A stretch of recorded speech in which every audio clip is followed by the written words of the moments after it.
Yo guys, say what once I'm back here with another video. I didn't post a video yesterday because when I was trying to play 2K, the game was acting weird. Every time I did something, it froze. So it was being a bum. Gotta hurry this up because I have a feeling someone's gonna interrupt my video.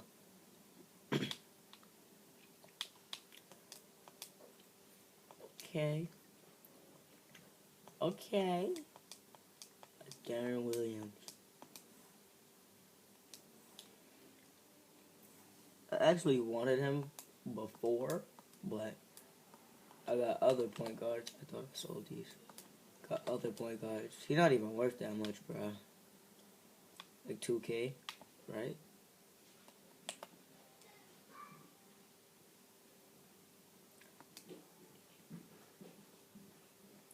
Well, I guess that's it for this video. I'm out. Peace.